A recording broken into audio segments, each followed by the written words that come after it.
Lovely to have your company, and it's time for the news now. Here's Tash. Thank you very much, Mum. Well, good morning. There is yet another massive rush this morning to get tested for COVID in New South Wales, with a huge queue already at the Bondi pop-up clinic this morning. Some were forced to wait at clinics for more than 2 hours yesterday.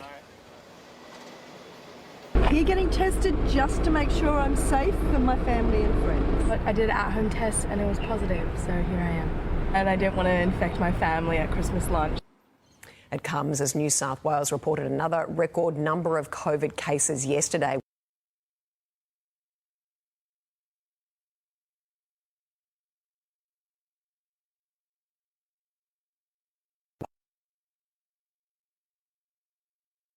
That's a promising New South Wales hitting 95% first doses.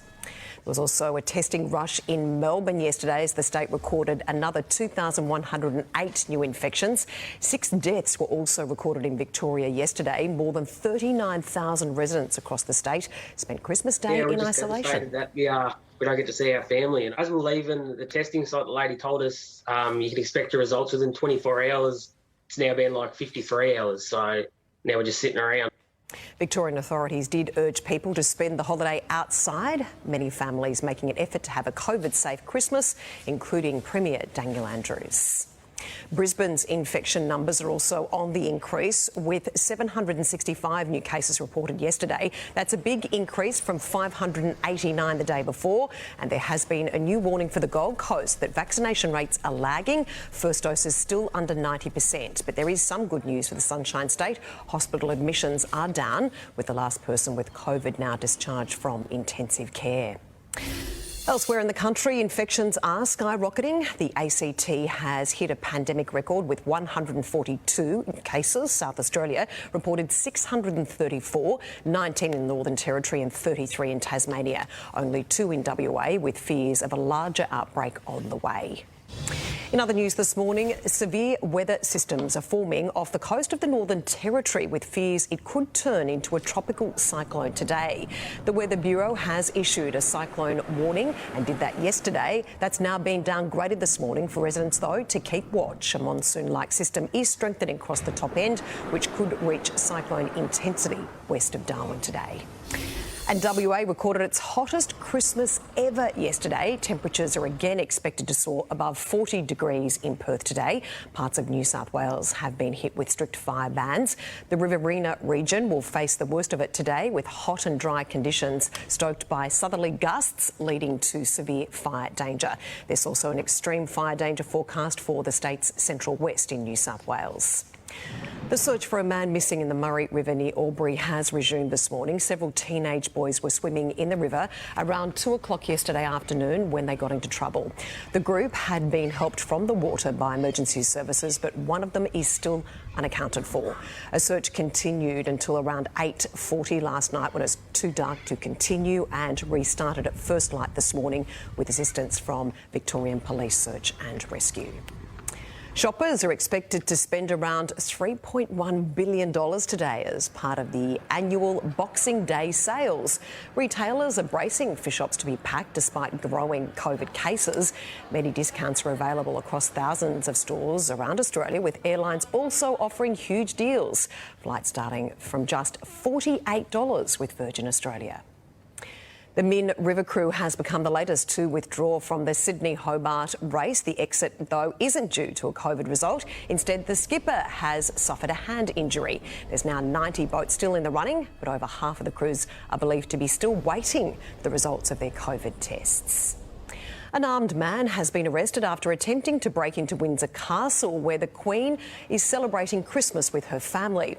Police say he was carrying a weapon but did not get into any of the buildings. The alarm triggered within moments of his entry into the grounds. A 19-year-old has been arrested and the royals have been informed. The Queen has delivered a deeply personal Christmas message this year, paying tribute to her late husband, Prince Philip. She was notably absent from the arrivals at St George's Chapel for the traditional Christmas Day service, but was joined by Prince Charles and Camilla for Christmas lunch.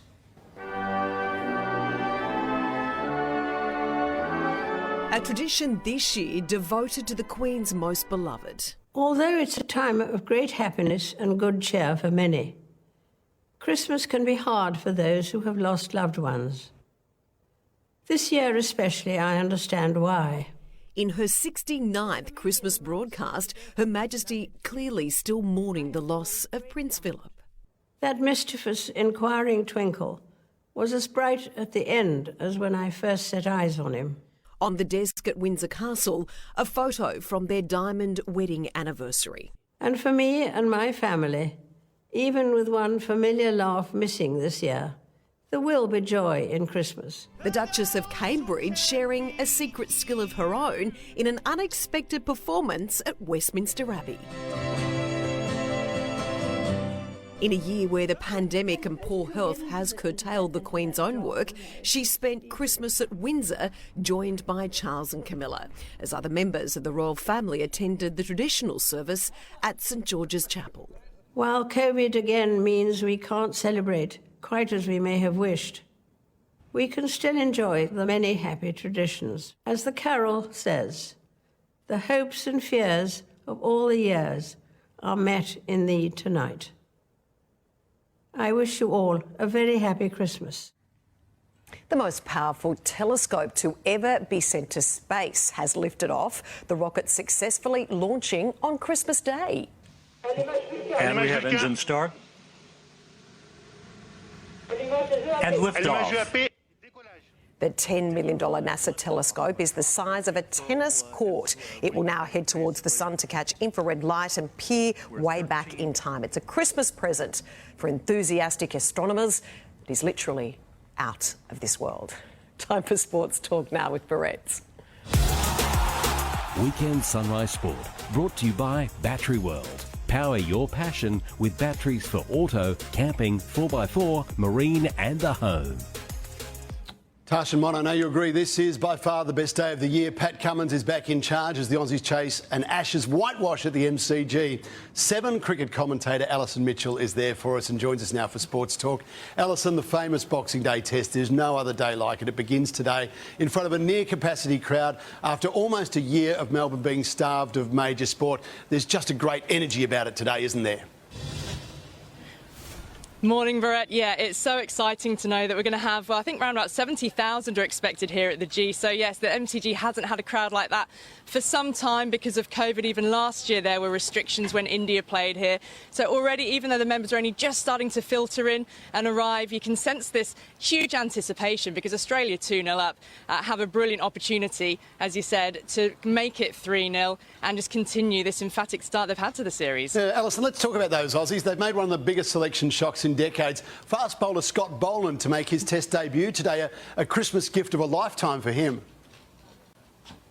It's fabulous news for Scott Boland, and he's a Victorian, so it's his home ground. That's factored into the Australians' thinking, and yet they weren't necessarily expecting to bring him in at this stage. They said they've been earmarking him, but Jai Richardson pulled up with a little bit of a niggle after the last Test match. So despite him taking a fifer in Adelaide, he drops out. Michael Neese, we always expected, would drop out for the returning Pat Cummins, but it's a huge opportunity and a significant one for Boland as well, and for Australian cricket, because of course he's the second Indigenous man to play Test cricket after Jason Gillespie. So there's that element to it as well, but huge opportunity, and he's had a really good record at the MCG in domestic cricket as well, not least since the last Ashes series over here when the pitch has had a little bit of work on it. He's had a great record, and I think and took 8 wickets in a domestic game here in the Sheffield Shield earlier this season. So yeah, a huge day for him. All right, now Alison, we want your special insight into the English team. Some sweeping changes, bid to keep that campaign alive. None of the changes were due to injury. Is there a slight bit of hitting the panic button here? Well, you know, they had quite an honest and frank team meeting after the Adelaide Test match, not unlike what the Australians went through when Ben Stokes took them apart at Headingley in 2019. But they sat down immediately after the game, which is really unusual. Even the players themselves have said they were quite sort of surprised by the manner in which that meeting took place. But, you know, they needed to have some honest discussions. And Joe Root was very open when asked directly about the bowling at the Adelaide Test match. But it's the batting, really, which is not a new problem for England. It's been a problem for some time. We We know that Joe Root has been dominant over the last year, but the top six has been a problem for England for a couple of years now. So, yeah, they need to turn things around. They've got Zach Crawley in at the top in place of Rory Burns, but even Zach Crawley lost his place earlier in the year. He had a really strong start to his Test career, double 100 against Pakistan, but then averaged 11 in the Test matches after that. And the issue is for the batters coming in that they haven't had much cricket themselves. Johnny Bairstow is coming into the middle order in place of Ollie Pope, and yet because of the schedule, because of COVID, they're coming in on the back of, well, one inter-squad warm-up game and then a month in the nets. So there's change in the bowling as well. Bit of pace from Mark Wood should help the England attack because they need that extra injection of zip. And then Jack Leach returns, and we remember how he was taken apart at Brisbane. So, yeah, 4 changes for England, but they need to score big first innings runs. Makes it very difficult for the bowlers to come in if there's no scoreboard pressure.